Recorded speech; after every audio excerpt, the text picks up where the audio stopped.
আসসালামু আলাইকুম। এটিএন বাংলা সংবাদে সবাইকে স্বাগত জানাচ্ছি তনুজা দাস।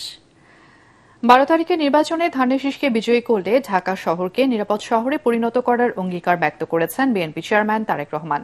ঢাকা ১৭ আসনের ক্যান্টনমেন্ট এলাকার ইসি বিচক্তে নির্বাচনী পথসভায় তিনি অঙ্গীকার করে বলেন যে শহরে মানুষ নিরাপদে চলাফেরা করতে পারবেন, জীবিকা নির্বাহ করতে পারবেন এমন শহর তৈরি করাই তার লক্ষ্য। একটি বিশুদ্ধ নগরী গড়ার প্রত্যয় ব্যক্ত করে তিনি বলেন মানুষ যাতে বুক ভরে শ্বাস নিতে পারে সেই ব্যবস্থা করা হবে। এলাকায় ৪০টি খেলার মাঠ তৈরির পাশাপাশি রাস্তাঘাট প্রশস্ত করার আশ্বাস দিয়ে ধানের শীষের পক্ষে ভোট চান তারেক রহমান। এলাকার সন্তান হিসেবে এলাকার মানুষের জন্য কাজ করার সুযোগ চান তিনি।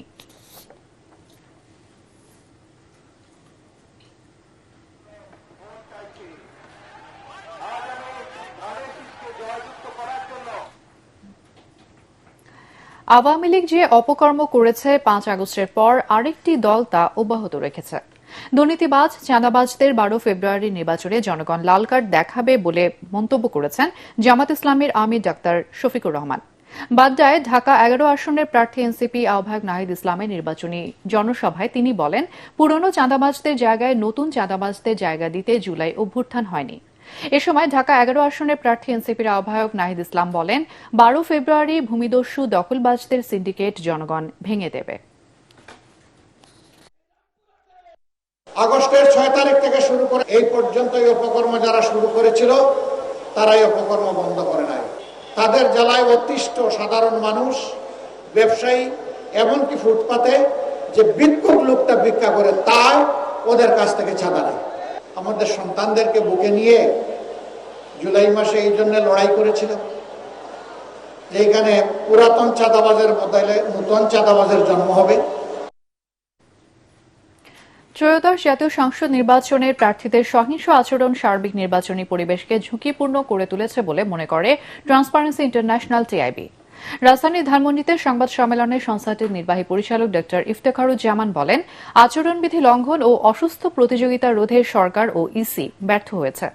এবারে নির্বাচনে সেই পুরনো রাজনৈতিক চর্চা অব্যাহত আছে বলেও মন্তব্য করেন তিনি। সঠিকভাবে দায়িত্ব পালন না করায় সরকার ও কমিশন গণভোটকে বিতর্কিত করেছে বলে সমালোচনা করে টিআইবি। রাজনৈতিক দল তারা এত প্রভাবশালী যে নির্বাচন কমিশন অনেক সময় কঠোর অবস্থান নিতে ব্যর্থ। প্রভাবশালী রাজনৈতিক দলসমূহের বিপরীতমুখী অবস্থানের কারণে গণভোট বিষয়ে সিদ্ধান্ত গ্রহণে সরকারের দোতল্যমানতা ছিল। উভয় পক্ষের সন্তুষ্টি প্রত্যাশী অধ্যাদেশ প্রণয়ন করা হয়েছে, যা শুরুতেই গণভোটের বিষয় এবং প্রশ্ন নিয়ে ধোঁয়াশা বিষয়বস্তু এবং প্রশ্ন যেভাবে রচিত হয়েছে সেটা নিয়ে ধোঁয়াশা সৃষ্টি হয়েছে, বিভ্রান্তি সৃষ্টি হয়েছে এবং বিতর্কের জন্ম দিয়েছে। আসন্ন নির্বাচন নিয়ে দেশের ৫০%-এরও বেশি মানুষ উদ্বিগ্ন, আর প্রায় ২৬% মানুষ নির্বাচনকে অনিরাপদ মনে করে। Centre for governance studies CGS এর গবেষণায় এসব তথ্য উঠে এসেছে। সকালে রাজধানীর অভিজাত হোটেলে এই গবেষণার বিষয়বস্তু তুলে ধরা হয়।